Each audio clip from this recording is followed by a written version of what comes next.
The Bravia 8 Mark II is a 4K, only 120Hz latest generation QD-OLED panel TV coming from Sony, which should, at least in theory, get all the same advancements that Samsung was able to get on their S95F, except for the Bravia 8 Mark II is actually using a glossy screen instead of a matte screen, which will give you, in most situations, a far superior image, which is exactly what I was looking for. However, do keep in mind, in terms of the ports, it does only come with 2 HDMI 2.1 ports, and one of those is going to be an eARC, which is a very bizarre choice from Sony that's sure to make a lot of fans angry. Hopefully that changes in the future. And in another bizarre choice, well, this TV, it's only available in 55 and 65-inch sizes. So if you're like me and you want a 77-inch size, you can't get it. So I went out and purchased this TV, and I can tell you right now, I'm already hoping Sony releases a 77-inch version next year. But in any case, this TV was definitely very controversial because not only does it have only 2 HDMI 2.1s and it only comes up to 65 inches in size, but it also came in at a very, very high price point on release of around $4,000. Now, thankfully, it has dropped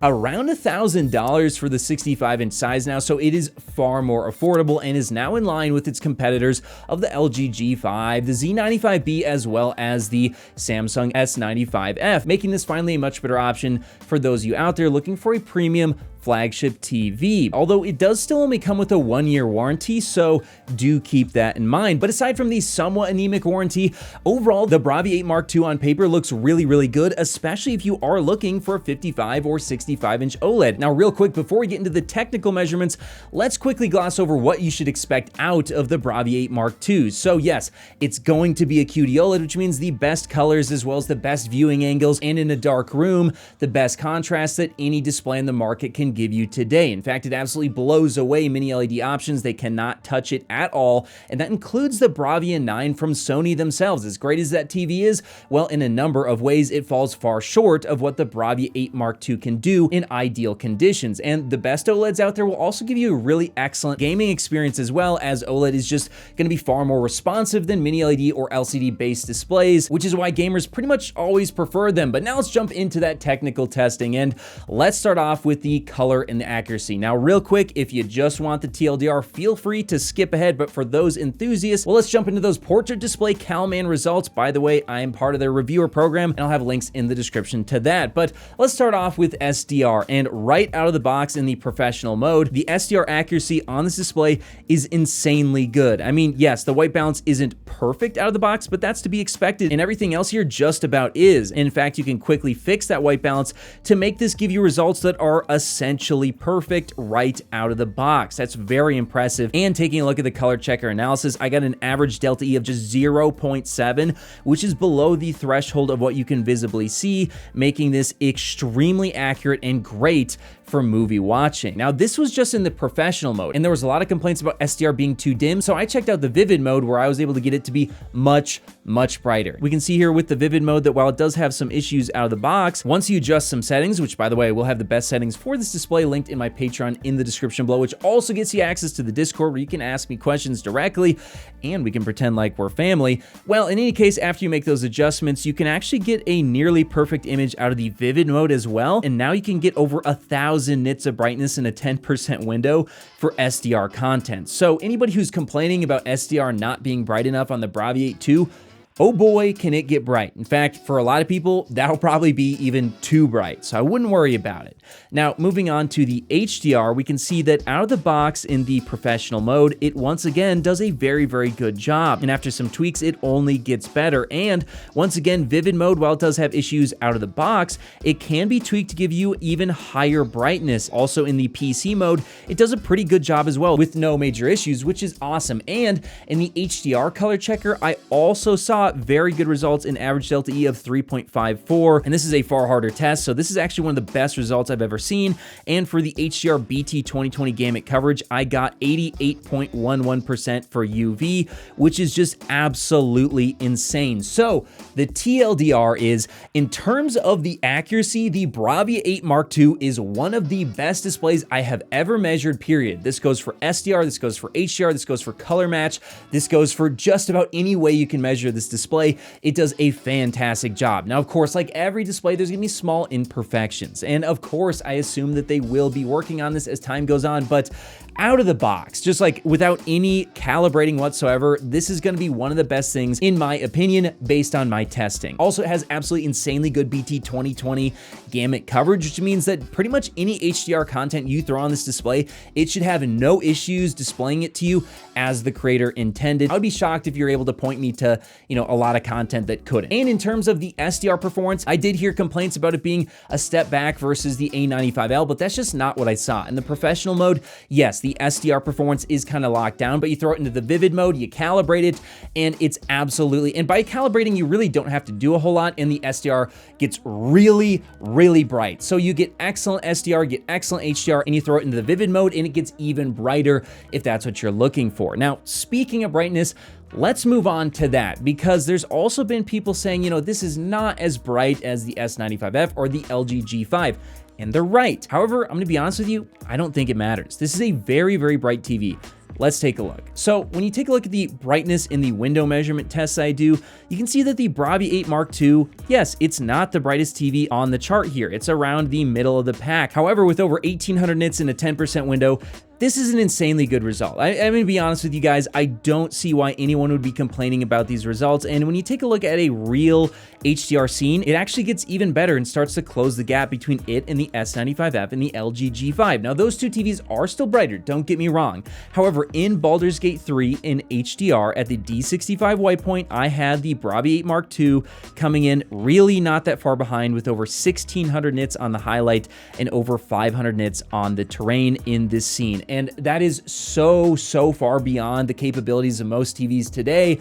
And I'll be honest with you, when I'm watching real content on this display, if you put it next to the S95F or the LG G5, you know, would there be a difference? Yes. But would it be significantly appreciable? I think in most cases, the answer would be no, especially considering most HDR content today, at least when you're talking about watching movies, won't even show the full capabilities of the Bravia 8 Mark II, let alone the G5 or S95F. So in terms of brightness, it's a very bright TV. It is very good at HDR. And in terms of the HDR impact and pop, I actually think this is probably the best on the market in my opinion. The reason why I say that is because although the LG G5 is brighter, it does lose a little bit of that color pop when it gets really, really bright, and the S95F, in my opinion, also loses a bit of color pop due to the matte coating. So this is kind of up there with, in my opinion, the best of the best, and I don't really have any complaints. So that being said, Sony, I can tell you're kind of holding back. There was no reason to, and I'd prefer if you didn't in the future. So shame on you for that. But otherwise, it's great. And speaking of great, does this make for a great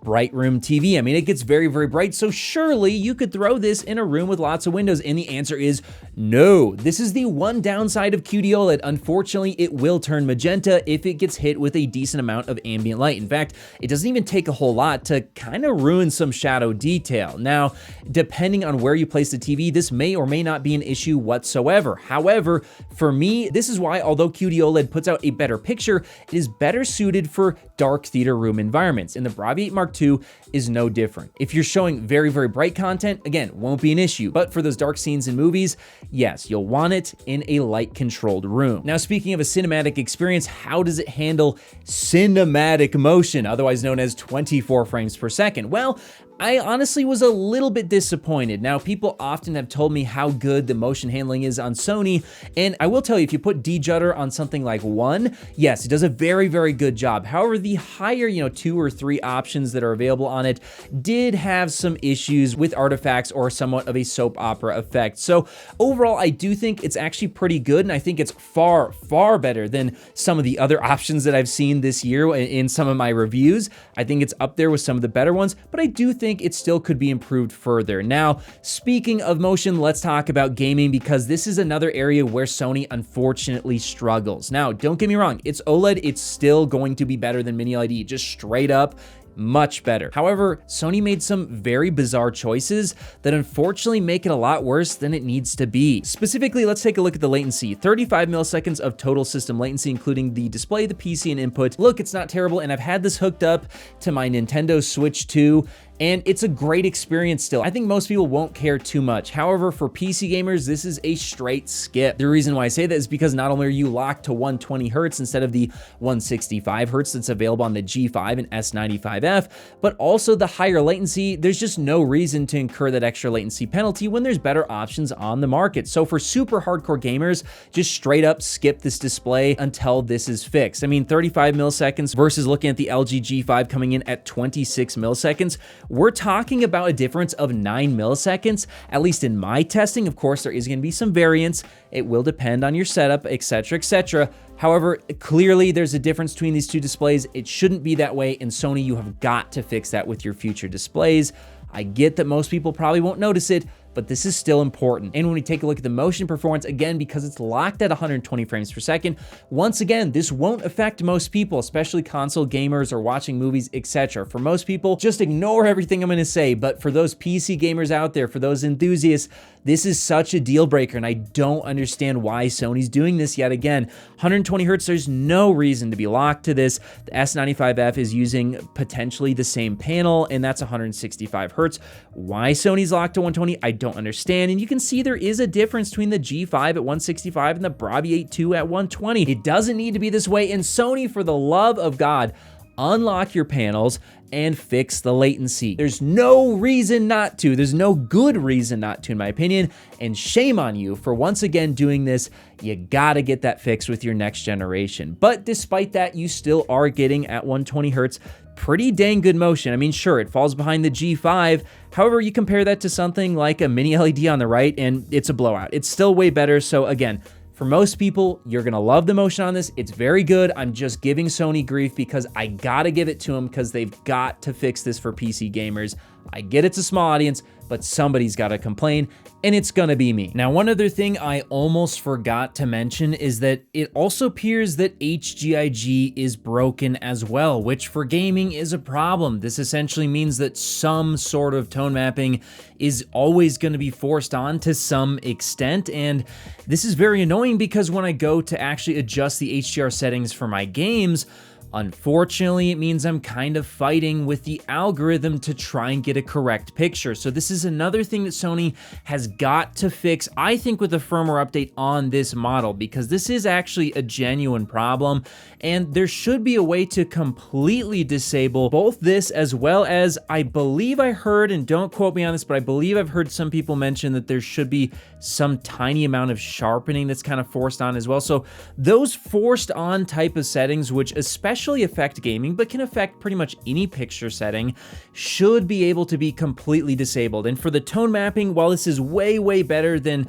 other dynamic tone mapping that I've seen from other companies, and to be honest with you, I think a lot of people will actually really, really like it, there is a possibility, especially for gaming, for it to negatively affect the image quality, as gaming, well, you're kind of manually adjusting the HDR settings per game. There's no dynamic metadata per se, so any magic that might be going on in the back end of the TV to make it actually look better, not worse, well, it's gonna struggle with gaming. And so these things need to be able to be disabled. If I turn dynamic tone mapping to off instead of gradient preferred or whatever the other options are, off should mean off. Off should not mean maybe sort of off. So please, Sony, for the love of God, fix those problems. Now, speaking of complaining, in terms of text clarity and the subpixel layout, it's the typical QD-OLED subpixel layout, so while it is pretty good, it is gonna have a few issues, but for viewing movies, you're not gonna notice it. Also, in terms of the finish and the perceived clarity, it's incredible. We're using a glossy coating here, so it absolutely mogs the S95F in terms of clarity. It looks way better, and I think it looks way better whether you're in a bright room or a dark room. I just think the clarity bump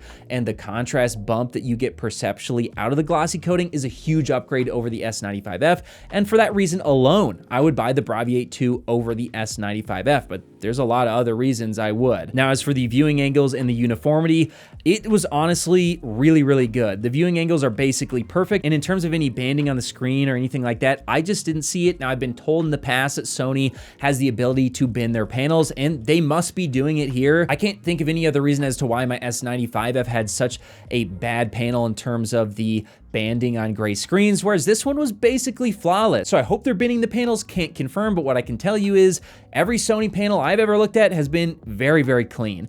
and same for the Bravia 8 Mark II. Now, as for the sound, holy God, we have got to talk about the sound because it is insanely good. This is the best sound I've ever heard on a TV, period, and it's not even close. Now, to be fair, I have not heard the Z95B, so who knows, maybe that could be even better. But the sound on the Sony Bravia 8 Mark II is so good, I think you could get away with just not even purchasing any audio for it, and you'd probably be fine. It's honestly that good. The timbre is excellent. It has a very good natural sound, and it's just very well tuned. It has great treble, great mids, and even decent bass considering it's a TV. Now, don't get me wrong, it's not perfect, and Sony actually sent over their Theater System 6 after I'd purchased the TV, which thank you, Sony, for sending that over. And I will tell you, if you do pick up something like the Theater System 6, which, by the way, is probably my first good experience with surround sound, it does add that little bit of extra depth as well as that extra bass that is missing out of the Sony Bravia 8 Mark II. Although, again, I gotta say, both the TV itself as well as the Theater System 6 were insanely good. I mean, just really, really good audio out of both of them, and barely any tweaks needed to be made for it to get to a level where I felt like it was basically perfect. So really great job on the audio, Sony. You guys are absolutely nailing it, especially on the TV. Now, I do have one gripe about the TV, and that's the remote. Now, look, I do really appreciate that they left the input select button on there. Some people aren't doing that anymore, so I really appreciate that. However, what I don't appreciate is that the remote is not backlit, because that is so infuriating when it's really dark because you got a QD-OLED and you want to use it in a dark theater room, and then you can't figure out what the hell you're pushing because there's no backlight on the remote. That is insane, and I cannot believe for a TV this expensive that the remote is not backlit. Please fix that in the future. But in any case, what do I think about the Sony Bravia 8 Mark II as a whole? Well, look, this is a really, really good TV. I mean, it basically takes everything that's great about the S95F as well as everything that's great about the S90F, both QD-OLED TVs from Samsung, and combines the best of both worlds and then adds in a little bit of Sony sauce to make it even better. The audio is way better. The motion is way better. The menus, in my opinion, are way better. As a whole package, especially now that the prices come way down, I really do feel like if you're in the market for a 55 or 65-inch TV, the Sony Bravia 8 Mark II is just the best in a dark theater room. Now, that being said, it's not a perfect TV, and look, I do have my gripes about the gaming issues that it has, as well as, unfortunately, QD-OLED has issues with ambient light. So if you're in a bright room, go for a WOLED. It's just gonna be a better experience. But for those theater room environments where you're looking for something smaller than 77 inches, because for some reason Sony decided not to make one, then this is, in my opinion, the best TV money can buy. It's insanely accurate as well. I mean, I don't think I've seen anything that can hold up to this thing in terms of its color and accuracy out of the box. And for all those reasons, for a dark room environment, I'm giving this a solid 10 out of 10. I highly, highly recommend it, and I'm only hoping that it continues to get better with firmware and a 77-inch version comes out next year so I can buy it again.